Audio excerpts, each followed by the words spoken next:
अभी की बड़ी खबर, हेट स्पीच मामले में सपा के वरिष्ठ नेता आजम खान को दोषी करार दिया गया है। करीब 3 बजे रामपुर की अदालत उन्हें सजा सुनाएगी। 2019 में भड़काऊ भाषण देने का उन पर आरोप था, जिसमें उन्हें दोषी पाया गया। सौरभ शुक्ला हैं हमारे साथ इस बारे में ज्यादा बात करने के लिए। सीधे सौरभ के पास चलते हैं और उनसे बात करते हैं। सौरभ, 2 सवाल हैं जो हर कोई जानना चाहता है। पहला ये बता दीजिए, जिस मामले में वो दोषी करार दिए गए हैं उसमें अधिकतम सजा कितनी है, पहला। और दूसरा, किस मामले में उन्हें दोषी करार दिया गया है, क्या कहा था उन्होंने, और क्या उनके साथ साथ उनके बेटे को भी दोषी करार दिया गया है? नहीं, उनके बेटे को दोषी नहीं करार दिया गया है। अब्दुल्ला आजम उनके साथ कोर्ट गए थे। इस वक्त आजम खान अदालती कस्टडी में है। जिन मामलों में सज़ा 2 साल से ज़्यादा होती है, दोषी करार देते ही जो आरोपी होता है उसे अदालती कस्टडी में ले लिया जाता है, जब तक उस पर जो है कोर्ट जो क्वांटम ऑफ पनिशमेंट है, सज़ा की अवधि यानी सज़ा नहीं सुना देता है कितनी सज़ा दी जाएगी, तब तक वो अदालत की कस्टडी में रहता है। तो इस वक्त आजम खान दोषी करार होने के बाद अदालत की कस्टडी में है। 3 बजे के बाद किसी भी वक्त अदालत उन्हें सज़ा सुना सकती है। अब बात करते हैं कि किस मामले में आजम खान को सज़ा हुई है। हम सब जानते हैं कि आजम खान के ऊपर 90 से ज़्यादा मुकदमे हैं। वो लगभग 23 महीने जेल में भी रहे थे। सुप्रीम कोर्ट से उनको बेल मिली थी। अब ये मामला जो है वो है 2019 अप्रैल का, जब लोकसभा चुनाव देश में चल रहे थे और आजम खान चुनाव लड़ रहे थे रामपुर से। वो समाजवादी पार्टी और बसपा के संयुक्त उम्मीदवार थे। रामपुर में एक विधानसभा है मिलख, वहाँ पर वो चुनाव प्रचार के दौरान गए थे। आजम खान ने उस चुनाव प्रचार के दौरान अपने भाषण में, जिसका वीडियो एविडेंस है और चुनाव आयोग की तरफ से रिटर्निंग ऑफिसर है, उसकी तहरीर पर यह मुकदमा भी दर्ज किया गया। आजम खान ने प्रधानमंत्री मोदी को लेकर के तमाम टिप्पणी की। उन्होंने कहा कि तमाम चीज़ें शायद उचित भी नहीं है कैमरे पर कहने की। उन्होंने ये भी कहा कि जब से प्रधानमंत्री मोदी प्रधानमंत्री बने हैं और तब से मुसलमानों का जीना दूभर हो गया है। इसके अलावा उन्होंने कहा कि मुसलमान बड़ी मुश्किल से अपनी ज़िंदगी गुजार रहे हैं।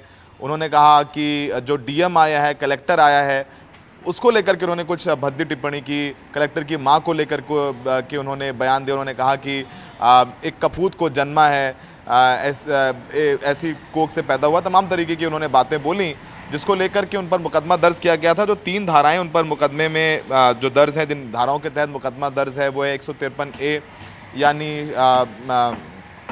धार्मिक आधार पर दंगा फैलाने की, दंगा भड़काने की कोशिश करना, 505(1) यानी शांति भंग करना, और 125। तो 3 धाराएं हैं जिनके तहत मुकदमा दर्ज किया गया है। और बहुत गंभीर धाराएं नहीं हैं शारिक, लेकिन इनमें क्वांटम ऑफ पनिशमेंट 2 साल से ज़्यादा का है। तो आजम खान के लिए बहुत मुश्किल भरा दौर है ही, और उनकी तबीयत भी ख़राब काफ़ी ज़बरदस्त तरीके से रही है। याद होगा, आपने इंटरव्यू किया था, वो गंगाराम में एडमिट थे। उसके बाद फिर उनको हार्ट अटैक भी हुआ, उनका एंजियोप्लास्टी हुआ था, स्टंट पड़ा हुआ था, बीच में वो लखनऊ में भी एडमिट रहे। तो उनकी तबीयत भी ख़राब है, और ऐसे में अब उनको उनके ही दिए गए भाषण को लेकर के सज़ा सुना दी है। और ये सुनवाई MP MLA कोर्ट जो रामपुर की है वहाँ पर हुई थी। और थोड़ी ही देर में शारिक कितने साल की सज़ा होगी आजम खान को, उस पर रामपुर का MP MLA कोर्ट फैसला सुना देगा। और सौरभ, अगर मैं गलत हूं तो उसको थोड़ा सही कर दीजिएगा। 2 साल नहीं, शायद 3 साल है कि अगर सज़ा 3 साल या उससे कम की है तो आपको अदालत से ही बेल मिल जाता है। लेकिन अगर आप 3 से ज़्यादा की सज़ा आपको मिलती है तो फिर आपको जेल जाना होता है, और उसके बाद आपको अगर बाहर आना है तो जमानत लेना होता है। तो इस पर कुछ तस्वीर साफ हो पाई है? हम जानते हैं हम दोनों में से कोई भी वकील नहीं है, लेकिन जिन 3 धाराओं का आपने जिक्र किया, क्या ये पता चल पाएगा, क्या बताना आपके लिए मुमकिन है कि इसमें मैक्सिमम सजा का कितना का प्रावधान है?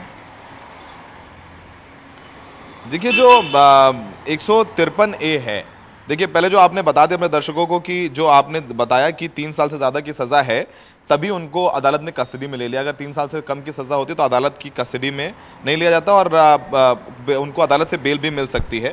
तो 153A है वो जो धार्मिक आधार पर शांति भड़काने वाली है। इसमें जो सज़ा का प्रावधान है वो 1 साल से लेकर के 5 साल तक का है। तो 5 साल तक की सज़ा इसमें हो सकती है 153A में, जिसमें हम बता भी देते हैं कि पूजा स्थान में किया गया अपराध इसमें जो धार्मिक पूजा या धार्मिक कर्म करने में लगा हो करेगा तो उसको किसी एक अवधि के लिए कारावास जिसे 5 वर्ष तक बढ़ाया जा सकता है से दंडित किया जाएगा। यानी जो 153A की धारा है उसमें 5 वर्ष तक की सजा है। तो दोषी करार तो मुश्किल ही, आप देखिए क्वांटम ऑफ पनिशमेंट कितना होता है वो जज के ऊपर निर्भर करता है कि वो कितने साल की सज़ा सुनाते हैं। वो 5 साल की भी सुना सकते हैं, वो 2 साल की भी, 6 महीने की भी, 1 महीने की भी, वो पूरा जो है जज के ऊपर निर्भर करता है। तो जो 153A है जिसके तहत उनको दोषी पाया गया उसमें 5 साल की सज़ा तक का प्रावधान है। तो शारीरिक मुश्किलें बढ़ गई हैं और जो बयान दिया था उस दौरान 2019 में आपको याद होगा शारीरिक, हम रामपुर गए थे कवर करने के लिए, तमाम अपने बयानों को लेकर के काफ़ी विरोध झेलना पड़ा था आज़म खान को।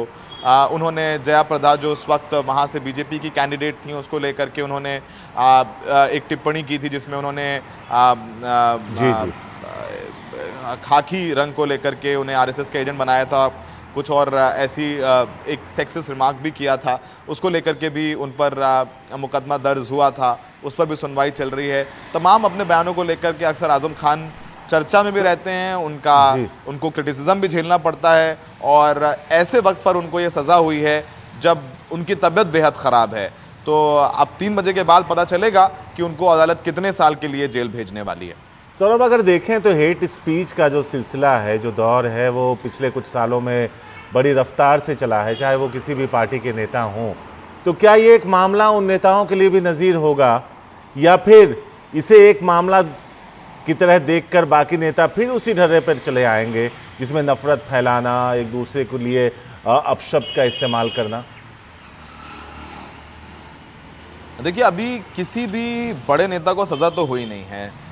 जितना हम समझ रहे हैं, शारिक आपको भी याद होगा, ये पहला मामला होगा हाल ही के दिनों में जिसमें हेट स्पीच देने को लेकर के किसी को सज़ा दिया गया और एक बड़े नेता को, जो कि विधायक है, मौजूदा विधायक है, सांसद रहे हैं, कई बार मंत्री रहे हैं यूपी सरकार में, तो ऐसे बड़े आदमी को सज़ा मिलने जा रही है। तो जाहिर सी बात है नेताओं को सीखना होगा। बाकी छुटभैया तमाम नेता हैं जिनको जेल गए हैं वो, लेकिन बेल पर बाहर हैं, जिनके मुकदमे उनके ऊपर चल रहे हैं। तो एक बड़ा ये फैसला दिया है एमपी एमएलए कोर्ट ने रामपुर की। शुक्रिया सौरभ, इस खबर पर हम आपसे 3 बजे भी बात करेंगे जैसे ही फैसला आता है। फिलहाल आपका बहुत बहुत शुक्रिया इस खबर को हम तक लाने के लिए।